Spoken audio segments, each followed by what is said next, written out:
ರಾಜ್ಯ ಬಿಜೆಪಿಯಲ್ಲಿ ರಾಜ್ಯಾಧ್ಯಕ್ಷರ ಆಯ್ಕೆ ವಿಚಾರಕ್ಕೆ ಸಂಬಂಧಪಟ್ಟ ಹಾಗೆ ವಿಧಾನಸಭೆ ವಿಪಕ್ಷ ಉಪನಾಯಕ ಅರವಿಂದ ಬೆಲ್ಲದ ಹೇಳಿಕೆಯನ್ನ ಕೊಟ್ಟಿದ್ದಾರೆ.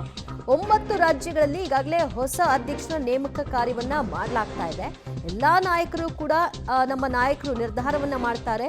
ಈ ವಿಷಯದಲ್ಲಿ ನಮ್ಮ ಪಕ್ಷದಲ್ಲಿ ಸಮಾಜ ಕುಟುಂಬ ಅಧ್ಯಕ್ಷರನ್ನ ಮಾಡಲ್ಲ, ಮಹಿಳೆಯರನ್ನ ಮಾಡ್ತಾರೋ ಏನ್ ಮಾಡ್ತಾರೋ ಅನ್ನೋದು ಗೊತ್ತಿಲ್ಲ, ಅದನ್ನ ತೀರ್ಮಾನ ಮಾಡ್ತಾರೆ ಅಂತ ವಿಧಾನಸಭೆ ವಿಪಕ್ಷ ಉಪನಾಯಕ ಅರವಿಂದ ಬೆಲ್ಲದ್ ರಿಯಾಕ್ಟ್ ಮಾಡಿದ್ದಾರೆ. ನೋಡಿ, ಇನ್ನೊಂದು 9 ರಾಜ್ಯಗಳಲ್ಲಿ ಹೊಸ ಅಧ್ಯಕ್ಷರನ್ನು ಮಾಡೋದೇನು ಐತೆ ಒಂದು ಸಂಖ್ಯೆ.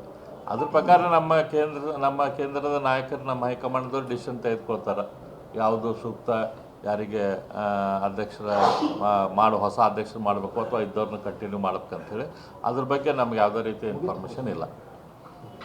ಈ ರಾಷ್ಟ್ರೀಯ ಅಧ್ಯಕ್ಷರು ಏನು ಸೌತ್ ಇಂಡಿಯಾದವ್ರು ಆಗ್ತಾರೆ, ಒಂದು ಮಹಿಳೆಯರಾಗ್ತಾರೋ ಒಂದು ಚರ್ಚೆ ಅದೆಲ್ಲ ನೀವು ಪೇಪರ್ದವರೇ ಎಲ್ಲ ಮಾಡ್ತೀರಿ. ಯಾರಿಗೆ ಗೊತ್ತು? ನಾವಂತೂ ಮ್ಯಾಲ್ನವ್ರು ನಮ್ಗೇನು ಕರೆದು ಹೇಳಿಲ್ಲ ಹಿಂಗೆ ಮಾಡ್ತೀವಿ ಅಂತೇಳಿ ನಮಗೇನು ವಿಷಯ ಗೊತ್ತಿಲ್ಲ.